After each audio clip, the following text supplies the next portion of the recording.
കഴിഞ്ഞ ദിവസം ഒരു റീലാണ് ഇടയായി. റീലാണ് ഒരു ലേഡിയാണ്, അവരുടെ പേരും ഐഡിയ ഒന്നും ഞാൻ പറയുന്നില്ല. അതിൽ അവരുടെ എക്സ്പീരിയൻസ് പറയുന്നു. അവര് ഒരു വലിയൊരു രോഗാവസ്ഥയിലൂടെ കടന്നു പോകും. അപ്പൊ അതിന്റെ ഒരു സർജറിയും കാര്യങ്ങളൊക്കെ പോകും. അതിനിടയിൽ അവർ ഒറ്റയ്ക്ക് താമസിക്കുകയാണ്. വീട്ടിൽ ഒരു ദിവസം ഇരിക്കുമ്പോൾ ഇങ്ങനെ ബോധം കെട്ട് വീഴുകയാണ്. അപ്പോൾ 4-5 മണിക്കൂർ വരെ ബോധം കെട്ട് വീണിട്ടും ആരും അറ്റൻഡ് ചെയ്യാനില്ല. ഇങ്ങനെ കിടക്കും. പിന്നെ ബോധം വരുമ്പോൾ ഇവർ തന്നെ ഫോൺ വിളിച്ചിട്ട് ഊബർ വിളിച്ച് ഹോസ്പിറ്റലിലേക്ക് അഡ്മിറ്റ് ആവും. അപ്പോൾ പിന്നെ അവരുടെ റിലേറ്റീവ്സ് ഒക്കെ വന്നിട്ടുണ്ടാവും. പക്ഷെ അതിനെപ്പറ്റി ഒന്നും അവർ പറയുന്നില്ല.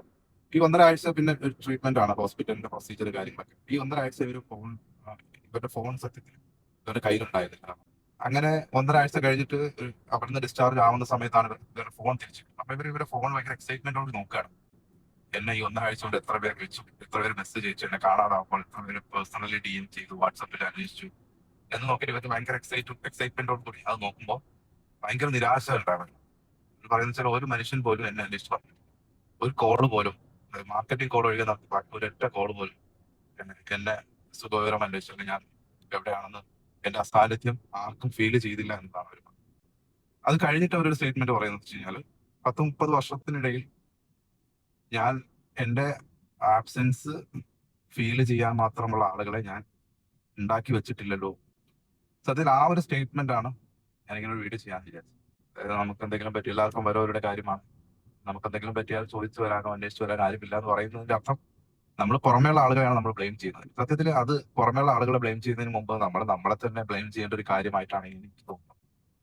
നമ്മള് ഈ പറഞ്ഞ പോലെ എല്ലാ ആരോഗ്യവും ഓജസ്സും തേജസ്സും അല്ലെങ്കിൽ നല്ല പ്രായത്തിലൊക്കെ നമ്മൾ അത്തരം ആളുകളെ, അല്ലെങ്കിൽ നമുക്ക് എന്തെങ്കിലും പറ്റുമ്പോൾ അന്വേഷിച്ചു വരാൻ, നമുക്ക് എന്തെങ്കിലും ഒരു ആപത്ത് സംഭവിക്കുമ്പോൾ ഓടിയെത്താൻ പാകത്തിലുള്ള ആളുകളെ നമ്മൾ ഉണ്ടാക്കി വെക്കാൻ ശ്രദ്ധിച്ചിട്ടില്ല.